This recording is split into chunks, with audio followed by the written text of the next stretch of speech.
El tema que vamos a desarrollar hoy es los paradigmas en ciencias sociales. Con este tema estamos cerrando la unidad 2. Es el último tema que vamos a tratar de esta unidad. Me parecía importante retomar la idea de paradigma de Kuhn y aplicarlo a las ciencias sociales, sobre todo porque esta transferencia que nosotros podemos hacer del concepto nos habilita fundamentalmente para reconocer la singularidad de las ciencias sociales en relación a otras disciplinas, en particular a las ciencias naturales. Recuerden ustedes que todo el trabajo sobre las revoluciones científicas que hace Thomas Kuhn lo hace haciendo un estudio sobre las ciencias naturales, en particular en los estudios de física y astronomía. Cuando él hace las primeras publicaciones y hay cuestionamiento de los investigadores o cientistas sociales, él va a decir algo muy interesante. Él va a decir que su trabajo es un ensayo y que utilizó determinadas ciencias de las disciplinas naturales porque le iba a dar más coexistencia a su forma de interpretar tan particular, tan original y tan fecunda la historia de la ciencia. Y en una de las ediciones que responde un poco a estas críticas, que es la del libro que ustedes tienen, del libro que ustedes consultaron, van a ver que en la introducción hace referencia a las ciencias sociales y dice que efectivamente que para el caso de las ciencias sociales habría que seguir preguntándose si esta definición de marcha de historia de la ciencia es válida. Bueno, lo han hecho muchos autores. Recordamos una de las definiciones de paradigma porque lo que va a pasar que él va a ir variando muchas de esas definiciones, pero la que se plantean en el texto original es entender el paradigma como las realizaciones científicas universalmente reconocidas que durante cierto tiempo proporcionan modelos de problemas y soluciones a una comunidad científica. ¿Sí? Es una matriz disciplinaria que de alguna manera lo provee a la comunidad de científicos de problemas y soluciones, de tecnologías, de metodologías, de una manera de preguntarse, incluso hasta de cómo responder metodológicamente.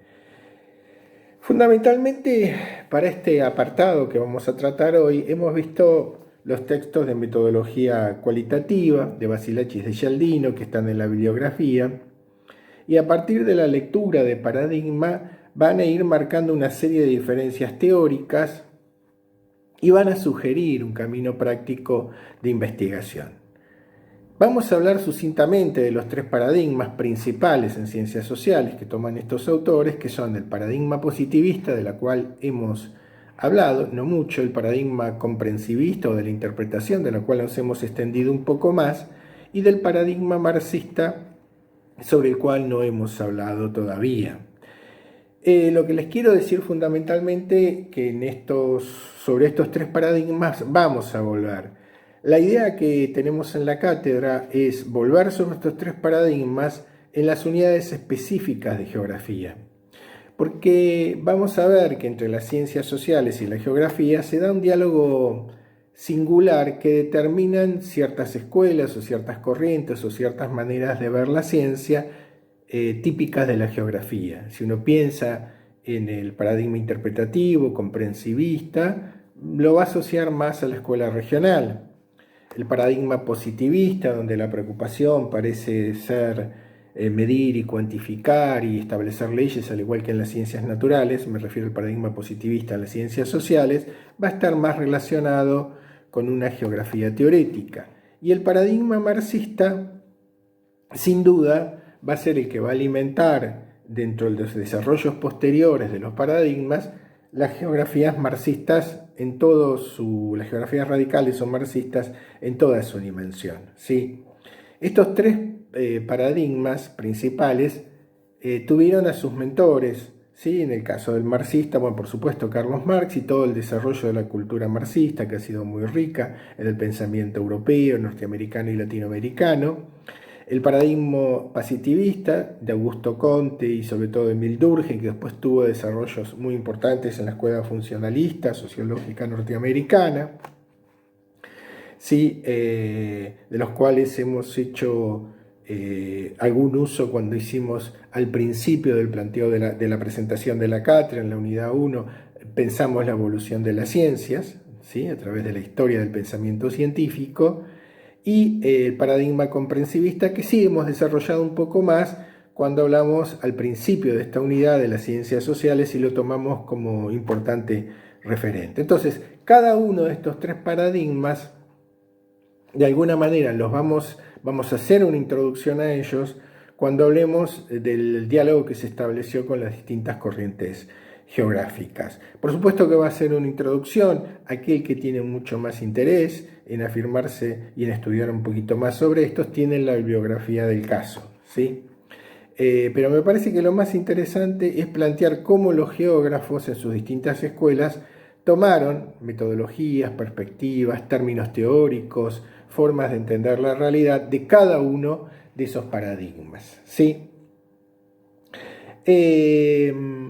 Yo les decía que los paradigmas en ciencias sociales, a diferencia de lo que puede ser lo que vimos hasta ahora en nuestras clases, o sea, tanto en la clase de Nahuel como en las con las que me han tocado a mí, lo que veíamos, según la teoría de Kuhn, es que había una competencia entre paradigmas que se daba a lo largo del tiempo, donde uno parecía suceder a otro y de alguna manera dejarlo fuera de cancha en cuanto a posibilidades de explicación, y que no se establecía una comunicación entre estos paradigmas, por lo que en su momento Kuhn llamó la inconmensurabilidad. Cada paradigma, en cierta manera, lo que hacía era dar respuestas más o menos satisfactorias a su tiempo, ¿sí? Y que cuando empezaba a haber anomalías, la ciencia normal estaba llegando a su fin y surgía la ciencia extraordinaria. Un nuevo paradigma que daba respuestas más satisfactorias, que no solamente se basaban en razones lógicas, sino también en un contexto sociológico que permitía esa emergencia de ese nuevo paradigma. Recuerden ustedes que la gran contribución que va a hacer Thomas Kuhn justamente es la idea de que fundamentalmente es la historia y las ciencias sociales y las comunidades y las instituciones científicas que marcan el surgimiento y el no surgimiento de nuevas teorías y el desechar algunas teorías, ¿sí? A veces la visión puede resultar un poco exagerada sociológicamente porque se deja un poco de lado la cuestión de la justificación por razones, ideas y confrontación de hechos. Sin embargo, no es Kuhn quien tiene las posiciones más extremas en este punto. Algo de ustedes vieron de esto cuando en una de las clases de Nahuel de Introducción a los Prácticos. A diferencia de lo que ocurre fundamentalmente con los paradigmas en las ciencias naturales, que funcionan como teorías que en algún momento no dan explicación de la realidad, los paradigmas en ciencias sociales, los paradigmas a los que hicimos mención, están fuertemente relacionados con su tiempo, ¿sí? De alguna manera esos paradigmas son hijos del espíritu, o sea, de las ideas dominantes, de las condiciones sociales, económicas y de los procesos que viven. Si ustedes piensan en el origen de las ciencias sociales, la sociología, los estudios económicos, los estudios culturales, los estudios antropológicos, se dan sobre finales del siglo XIX, su auge y desarrollo, bueno, un poco antes también, sí, pero tiene que ver con ese fenómeno que significó la revolución industrial que trastocó a la sociedad de manera profunda. De alguna manera, los intelectuales del área de sociales y de las humanidades, a través de sus trabajos, de sus ensayos o de sus investigaciones concretas, pretendían dar respuesta a los problemas que se daban en la sociedad, pero con una visión muy particular en el sentido de que tenían en su mente, solución de problemas y preocupaciones. La revolución industrial lo que generó fue el fin de la sociedad tradicional, los cambios profundos en la sociedad rural, en las condiciones de empleo, la concentración de los proletariados en la ciudad, el surgimiento de una nueva clase, los capitanes de industria, el papel secundario del Estado ante un capitalismo puro que parecía estar en manos de agentes económicos y sociales, y ese proceso que generó transformaciones sociales y espaciales, primero en Inglaterra, que es donde se origen, y después en el resto del mundo, empezó a plantear ciertas cuestiones que tenían que ver fundamentalmente con la preocupación de un caos social, ¿sí? Ante la preocupación de que la sociedad no encuentre sus cauces para estar de alguna manera ordenada y responder a un funcionamiento que no lleve al enfrentamiento violento, a una etapa primitiva o de guerra civil. Esa es la preocupación fundamentalmente que se va a dar en los positivistas, que van a poner en primer lugar la necesidad de organizar de manera docta a la sociedad, sobre todo les daban un papel muy importante a los científicos, para organizar la producción económica, social y el control social. ¿Sí? Esta idea progresista, tan positivista, ustedes saben que está de manera muy presente en las ideas principales y las políticas que llevan adelante las élites, sobre todo en Latinoamérica, ¿no? Cuando uno ve, por ejemplo, la bandera de Brasil, orden y progreso, o lo que fue la generación 80, del 80 en la Argentina, estas ideas de evolucionismo, positivismo, progreso industrial, el poner en el centro la educación, lo laico por encima de lo religioso, bueno, está muy presente en nuestra nueva, en el catecismo, por decirlo de alguna manera, aunque parezca contradictorio, positivista. Entonces, el motor de la sociedad va a ser la importancia de mantener el orden y las jerarquías, ¿sí? Y en un funcionamiento orgánico de esa sociedad con los que mandan y los que obedecen, ¿sí? En donde cada uno iba a cumplir una función y de alguna manera iban a estar integrados para lograr ese equilibrio. Un poco como decíamos clases pasadas, el funcionamiento. La explicación es funcional, ¿no? Todos de alguna manera contribuyen a través de distintas solidaridades a intercambios que pueden ser de mercados o de creencias o de relaciones de parentesco según el grado de desarrollo de la sociedad y mantener cierto orden. Entonces el paradigma positivista surge ante estas preocupaciones bien prácticas que se desarrollan en términos teóricos, ¿sí? Ahora, el paradigma marxista también es hijo de esta época, en donde si bien la diferencia fundamental es que lejos de estar en esa necesidad de orden que a veces se imponía de manera jerárquica, directa o a través de la coacción del Estado, no solo a través de la coacción del Estado, dirá Emil Durkheim, sino a través, porque hay procesos de socialización y de aceptación que a veces son hasta invisibles a la conciencia de los hombres, sino no era el orden, sino el conflicto. Lo que movía la historia para el marxismo era el conflicto entre clases, y que permitía determinar de alguna manera la marcha de esa historia. Los trabajos de Marx y Engels van a plantear una filosofía de la historia, van a predecir que tal cual funcionaba el mecanismo de la sociedad, con sus principios y sus leyes, inexorablemente llevaba a la destrucción del Estado capitalista, ¿sí? Por el mismo funcionamiento interno que tenía ese sistema, iba a llevar a ese proceso. Y que la marcha entonces iba a ser el caos o la violencia como partera de la historia que finalmente iba a llevar a la comunidad, en principio a la dictadura del proletariado y posteriormente a la desaparición del Estado, con esta utopía de sociedades libremente organizadas, con un avance tecnológico que iba a permitir a los hombres dedicar su tiempo a cosas, a materias del espíritu, más que al yugo del trabajo.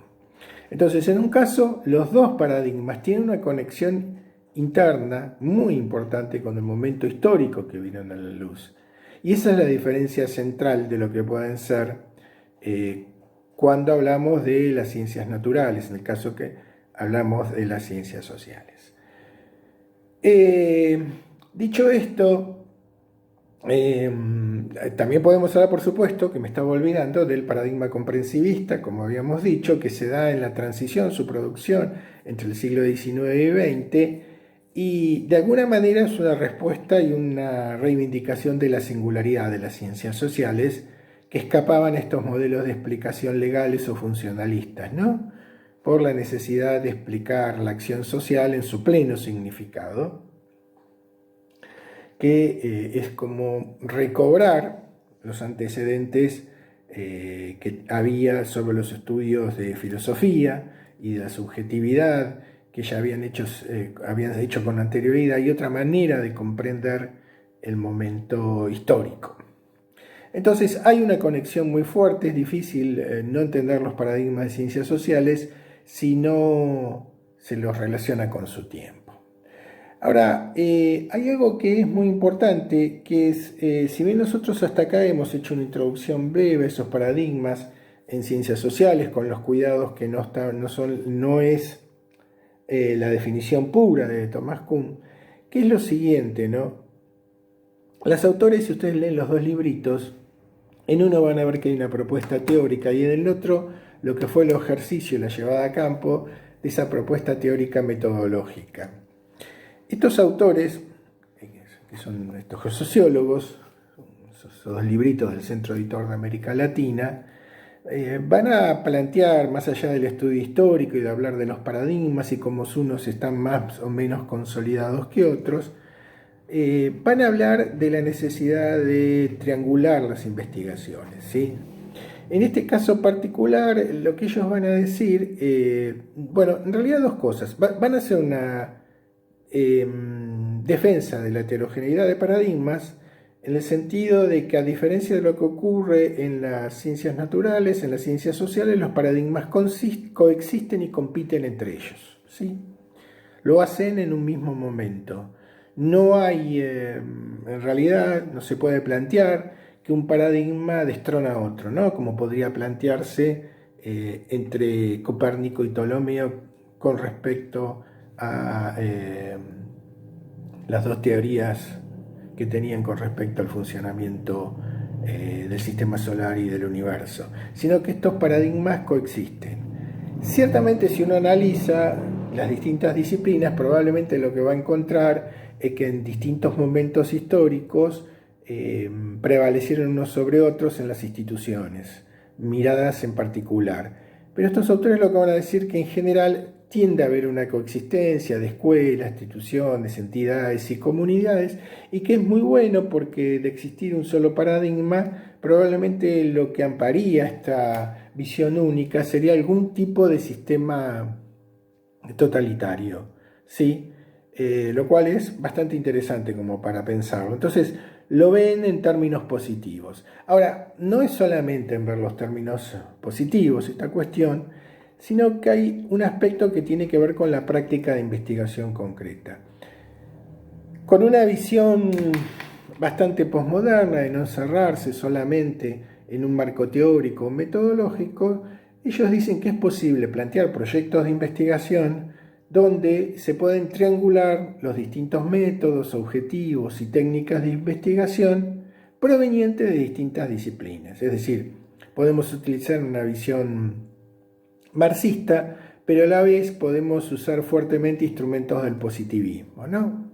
Si ustedes, vamos a ver más adelante, cuando veamos, por ejemplo, un clásico manual de geografía humana, de geografía del welfare de Smith, van a ver que hay una adecuación de la economía marxista a la geografía, con una gran cuantificación y representación geométrica de los territorios para explicar sus puntos de vista de geografía de la calidad de vida. En ese caso hay una clara triangulación. Bueno, estos autores van a decir que en realidad lo que debe hacerse es triangular autores, metodologías, técnicas, disciplinas, bibliografía. La idea de triangulación viene de la navegación. Cuando nosotros necesitamos situar un punto a los cuales debemos ir navegando, lo que podemos hacer es triangular, es decir, tomar distintos puntos de referencia para situar mejor ese objetivo a donde queremos ir. Vamos a suponer que estamos en alta mar. Bueno, nosotros podemos tomar en cuenta como referencia, por ejemplo, la cartografía, la esfera celeste y eventualmente podemos tomar como referencia, claro, hoy en día está el GPS que simplifica todos estos problemas, y podemos tomar como referencia también las mediciones que hacemos con los sextantes, o eventualmente tener como referencia un faro sobre la costa. Estos distintos puntos nos harían situar mejor nuestro rumbo hacia donde queremos ir. Bueno, en este sentido, esta metáfora es la que utilizan los autores para decir que nuestro objeto de investigación, de alguna manera, lo que puede hacer es ser bien situado conforme tenemos distintos puntos de referencia, ¿sí? Entonces, van a ver en el segundo de los tomos, que está en la bibliografía, algunas experiencias de investigación que ellos hicieron, donde van de alguna manera al supermercado de teorías, métodos y técnicas, y como armando una caja de herramientas, van sacando de las góndolas las herramientas que necesitan para llevar adelante la investigación. Ciertamente, este planteo que ya hace algunos años parecía rupturista y original, hoy en día absolutamente está muy aceptado, y es lo que uno hace cuando lleva adelante una investigación. Cuando ustedes planteen su investigación, lo que van a plantear es un método y una serie de técnicas. Si ustedes recuerdan los conceptos que habíamos utilizado, el método era como el comando en jefe de las técnicas, que nos decía más o menos cuándo había que mover las técnicas, cómo utilizarlas, ¿no? Como si fuesen ejércitos, como si fuesen la infantería, la aeronáutica, la marina, y en qué momentos hay que moverlos. Esa es la diferenciación práctica y útil que podemos hacer entre metodologías y técnicas. Y recordando algunas cosas que vimos, cuando uno hace una investigación, plantea objetivos de investigación, pero con lo que se encuentra lógicamente que la realidad no viene dada por la disciplina o para lo único que tenemos en la disciplina. Cuando esto más o menos ocurre así es porque generalmente esas ramas en las disciplinas se desarrollaron mucho, hay una gran tradición de autores, biografía, técnicas que marcan el rumbo. Pero muchos temas de geografía en los últimos años, no solamente en disciplina, en geografía, se ha desarrollado un montón de temáticas nuevas impensadas. Temas que requieren de objetivos novedosos, técnicas y metodologías novedosas que vienen provistas a veces de otras disciplinas, ¿sí? O sea, uno probablemente no pueda decir que existe un método exitoso o único para todos los casos. ¿Sí? Un protocolo único en ciencia podemos decir que sí, pero no un método único. Pero sí lo que podemos decir es que existe, y esto es un trabajo y una labor concreta, el método más adecuado, más apropiado a los objetivos que nos hemos planteado. Esto sí que lo podemos decir. Y ese método y ese objetivo y esos contenidos y esos fines se construyen en función de la heterogeneidad que tenemos en las góndolas de los supermercados, ¿sí? La realidad no viene armada para lo que nos enseñaron. Por eso el proceso de investigación mismo es todo un proceso de aprendizaje para el investigador, donde va leyendo, donde va estudiando y va de alguna manera aplicando lo que va aprendiendo en función de su investigación. Pero los materiales con los cuales trabaja son muy heterogéneos. Y fíjense ustedes, si ustedes toman lo que pueden ser anuarios o trabajos de congresos de geografía, no nos vayamos tan atrás. 20 años, 30 años, van a ver cómo ha cambiado mucho la manera de trabajar por los textos, por la bibliografía, por la temática, en cuanto a investigación en geografía. Bueno, de ahora en más, con la clase de hoy, lo que terminamos es la unidad 2. La próxima clase ya vamos a estar entrando en temas de geografía. Vamos a tomar cada vez que haga falta las clases que ya vimos para dar una consistencia, si nos referimos a las clases anteriores, para que nos puedan ayudar a comprender mucho mejor las clases que tenemos por delante. Por ejemplo, lo que decíamos, seguramente vamos a tener que desarrollar un poco más el paradigma marxista cuando hablemos de las geografías radicales, en el contexto en que se desarrolla en la década del 60 o del 70. o probablemente vamos a tener que desarrollar un poco más el paradigma positivista, claro, no ya en sus orígenes, sino en su desarrollo y consolidación en la posguerra con la geografía teorética. Entonces vamos a trabajar un poco en estos términos, ¿no? La idea es fundamentalmente a partir de ahora plantearnos esa cuestión. Tengan en cuenta que un poco lo que estamos desarrollando en estas clases es una pedagogía de emergencia, ¿no? Está bien, esa distancia, pero sobre todo una pedagogía de emergencia, y tratamos de apuntar a los núcleos temáticos principales, ¿sí? Tratarnos de fundamentar. Lo importante que pueden hacer ustedes es leer, ¿sí? Eso es lo que genera pensamiento crítico, la capacidad que ustedes tengan para desarrollar sus ideas. Nosotros somos quienes los podemos ayudar a orientarlos o a guiarlos, pero sobre todo en la lectura que ustedes hacen de la biografía, inclusive la textual o la audiovisual, es lo que los va a ayudar a ustedes a comprender mejor los términos y eventualmente tener una mejor formación en ese sentido, ¿no? Nosotros un poco acá actuamos como facilitadores de esta situación. Bueno, será entonces hasta la unidad 3. Cuídense mucho. Salud.